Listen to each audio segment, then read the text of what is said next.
Hello friends and family, my name is Daniel Burrell and welcome to Diary of a Manic.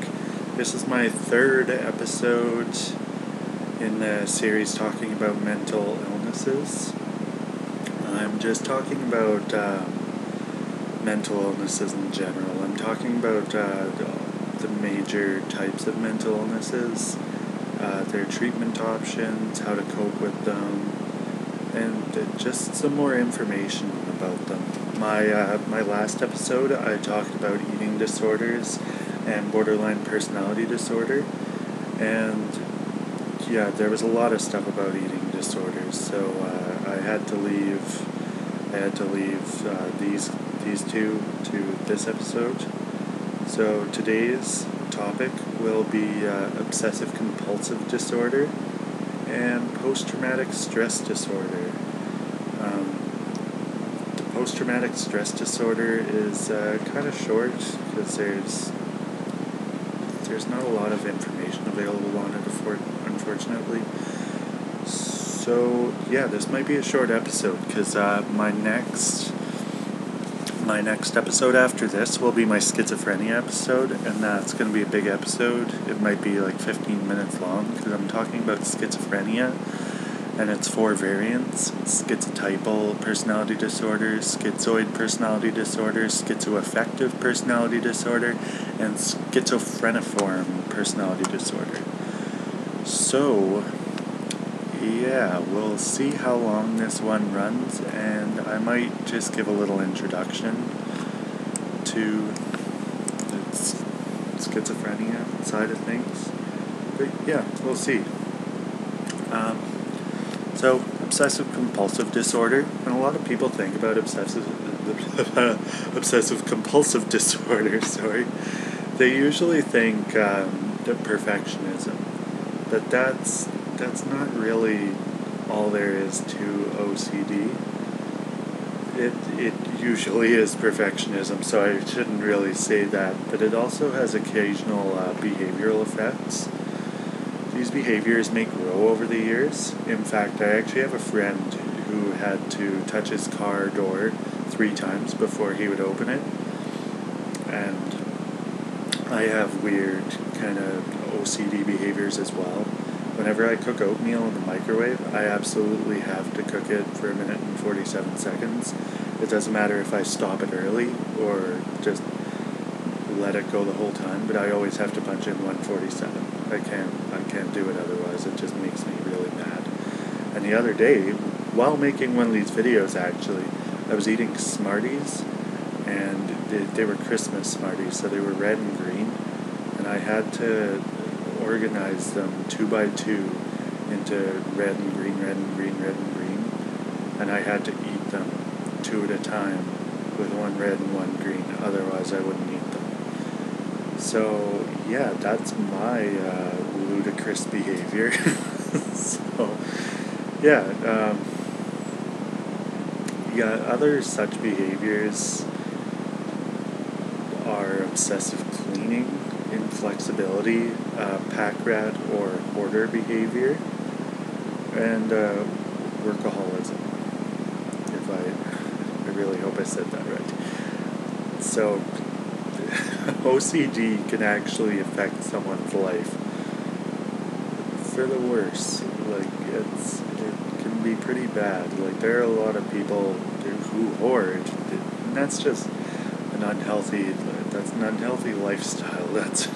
That's not normal. And I'm gonna make a TV reference here because I'm a loser.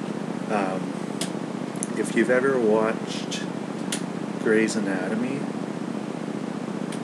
spoiler alert for a start, Miranda Bailey in one of the later seasons starts developing obsessive-compulsive behaviors where she has to wash her hands 25 times a day, and there are a lot of instances with people who just wash their hands like way too many times a day, and that can make your hands rot. People have actually made their hands bleed from washing them so many times in a day, or they just sit there and they just wash their hands for half an hour.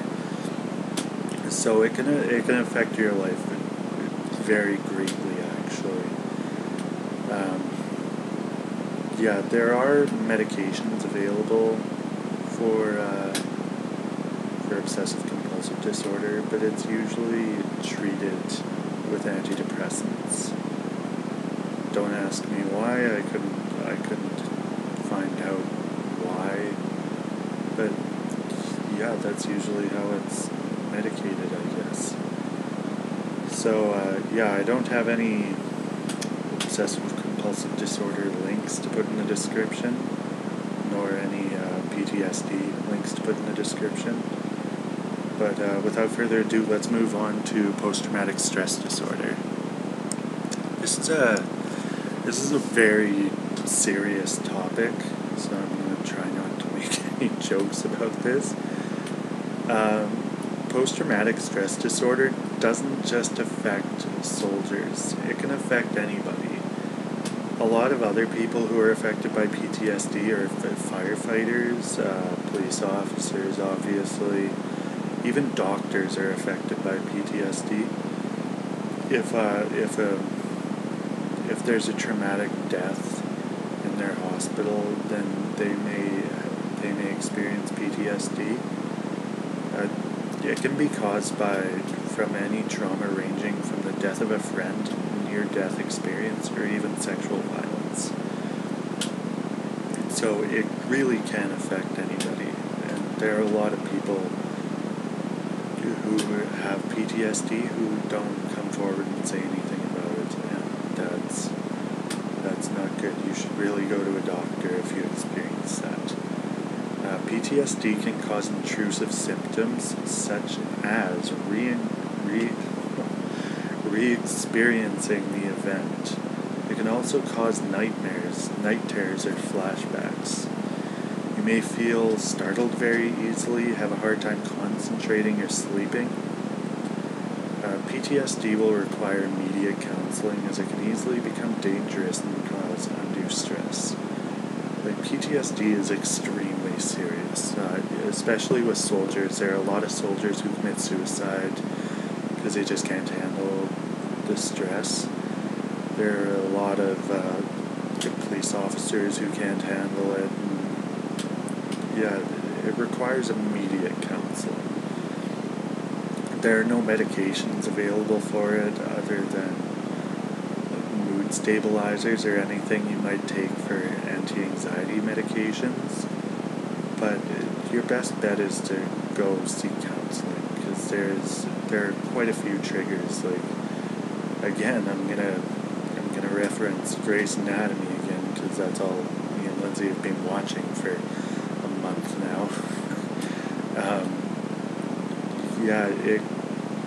There was a helicopter accident with one of the characters who was in the military, and then a ceiling fan actually caused him to have a flashback, which isn't too uncommon. There have been soldiers who have been in car accidents and practically killed someone because it made them flash back to an IED explosion or something. So yeah, there's a lot to watch out for with PTSD, and there's a lot of foundations for PTSD for funding research and stuff. I really should have put those in the description now that I think about it. But yeah, you can go online and look them up. You can go online and look up any information you need for PTSD, because there's not a lot on there, but it's really good to just know what our soldiers are going through, because they do a lot for our country, and they deserve a lot of respect. So yeah, this episode did actually run a little long. I'm at about 9.5 minutes right now. So yeah, I'm not going to give an introduction to schizophrenia, I guess. It's probably because I was talking about schizophrenia that this episode ran long. But yeah, I hope you really enjoyed the episode. I really enjoyed talking about all this stuff. My next episode will be schizophrenia and its 4 variants. and that will be probably quite a long episode. So yeah, if you liked this one, leave a like and subscribe to the video. I really appreciate it. If you have any suggestions for next episodes, or next episodes after I'm done this, then leave a comment in the YouTube comments or on Facebook. And if anybody ever needs help with anything as far as mental illness goes, I'm always free to talk. You can direct message me on Facebook if you really need to. And yeah, thanks for watching and have an awesome day, guys.